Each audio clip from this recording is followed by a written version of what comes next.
बौद्धभूमी foundation कल्याण येथे पत्रकार परिषद घेण्यात आली। 30 मे रोजी बुद्धभूमी झालेलं कारवाई महानगरपालिकाचे माध्यम मधून केलेली कारवाई अनंत गुन्हासपत होती। कुठल्याही प्रकारची सूचना न देता कारवाई करण्यात आली होती। त्याच्या विरोधात रान पेटले होते। महाराष्ट्रातील जनता बौद्ध आंबेडकरी समाज पूर्णपणे रागात होता। अशातच त्यांनी वेगवेगळं पावलं उचललेही होते। मग त्यांना राज्य सरकारने बुद्धभूमी फाउंडेशनचे शिष्टमंडळ लोकांना बोलविण्यात आलं होतं चर्चा करण्यासाठी। चर्चामध्ये काहीतरी ठरविण्याचा प्रयत्न केला होता, परंतु बोलणी निसटली। त्याची बोलणी नाही झाली तरी पण त्याच कार्यकर्ता चुकीचा प्रचार करू लागले। प्रचार माध्यम मधून त्यांनी प्रचार केला की बुद्धभूमीचा प्रश्न मिटला असा प्रचार करू लागले। बुद्धभूमीचे भंते गौतम रत्नेने पत्रकार परिषद घेऊन सरकार बरोबर काही चर्चा झाली नाही त्याचा आजही म्हणणं आहे की त्यांनी केलेलं नुकसान केले आहे त्याची भरपाई करू देणे। परंतु असे काही नेते आहेत, राजकारण करत आहेत, पेढेही वाटत आहे असे लोकांचा जे पेढेना भंते यांनी विरोध केला आणि सांगितले की उद्या 15 तारखेला KDMC कल्याण डोंबिवली महानगरपालिका समोर धरणं आंदोलन करण्यात येणार आहे।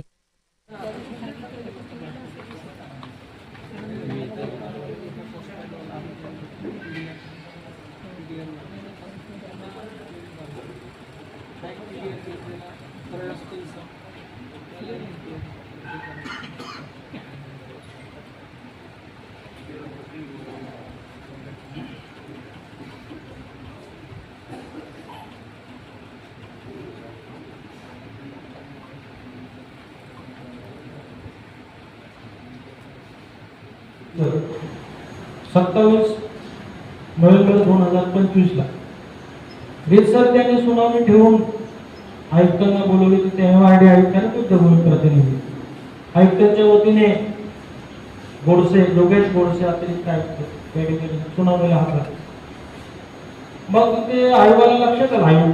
आयोग बसले, सुनावणी सुरू। आयोगाला लक्षात आलं काय हा पूर्वीपासून महापालिकेच्या सातबारातली जमीन आहे, भंतेजी काही त्यांच्या जमिनीवर अतिक्रमण केले नाही। त्या लक्षात आलं योगेश गोडसेंना विचारणा केली, तुमच्याकडे कशी काय हे सातबारा तुम्ही कशी काय बनवलं, कसं काय तुमच्या सातबारा? मग त्याने तिथे कबूल केलं। कबूल हा आदेश आहे। शेवटी त्याने आयोगाने आदेश काढले। त्या ठिकाणी फेब्रुवारीला आम्हाला आदेश मिळाले। योगेश गोडसे कबुली दिली। यावर विषयांची जमिनीची मालकी महापालिकेकडे केव्हा कशी आली, कोणत्या आदेशाने आली, अशा पद्धतीची विचारणा आयोगाने केली असता सन 2008 मध्ये हस्तांतरित विकास अधिकार कोटी विषयांवित जमिनीची मालकी कोणीतरी त्रयस्थ इसमाने महापालिकेचे नावे करून दिल्याचे अतिरिक्त आयुक्त कल्याण डोंबिवली महानगरपालिका यांनी आयोगात सांगितले। त्रयस्थ व्यक्तीने करून दिले, काय ताबेदाराने पण नाही, काय सातबारा धारकाने पण नाही।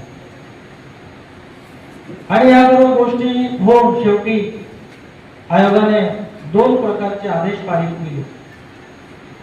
2 प्रकारच्या आदेशामध्ये बुद्धभूमी फाउंडेशनला रितसर महापालिकेने नोटीस बजावावी व भूमी अभिलेख यांच्याकडून कायदेशीररित्या मोजणी नकाशा तयार करून घ्यावा व त्या पद्धतीचा संयुक्त पंचनामा करून आणि मोजणी हा एक पाठ। त्यानंतर मोजणी पंचनामा झाल्यानंतर काय करायचं आहे महापालिकेने आयोगाने निर्देश दिलेला आहे। त्यानंतर करायचं आहे भूसंपादनाची व नुकसान भरपाईबाबत कायदेशीर कार्यवाही नियमानुसार।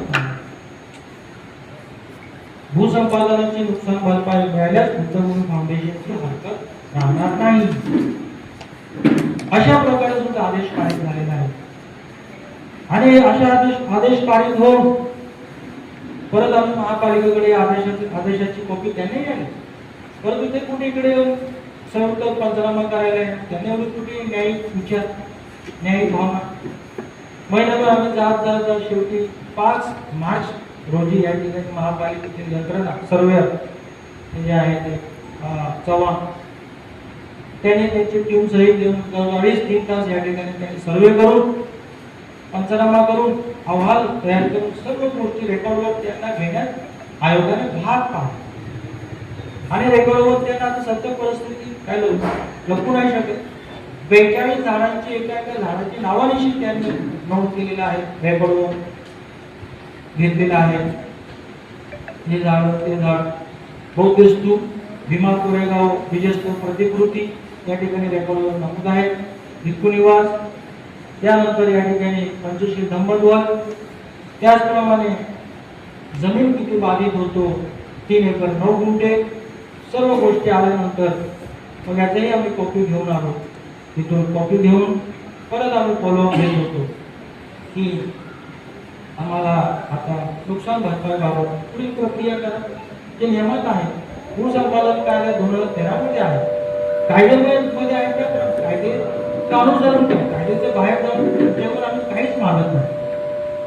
या अगोदर काय झालं 2023 ला इथून हे केल्यानंतर फोर्सफुली आणि या लोकांना समाजकंटक लोकांना हाताशी धरून सोनवणे आणि अण्णासाहेब रोकडे आमचे बुद्धरूप बेकायदेशीर निष्कासन केल्यानंतर आमचे भक्तीजी ब्रह्मरत्न त्यांना खूप दुःख झाले होते, खूप व्यथित झाले.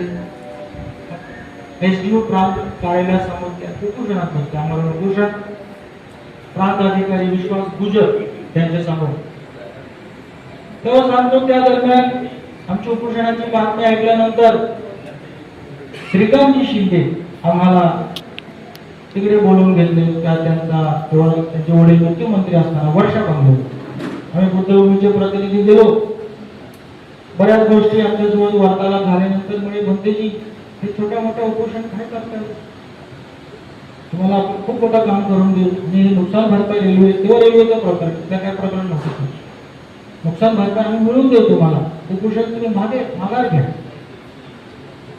आणि मग आम्ही त्या ठिकाणी त्यांच्याकडून अशा प्रकारे ऐकल्यानंतर पूर्ण आम्ही मुंबईवरून इकडे येत असताना आमची विशिष्ट म्हणून आम्ही चर्चा करावी. मोठ्या माणसाने आपल्याला अशा प्रकारे सांगितलेले आहे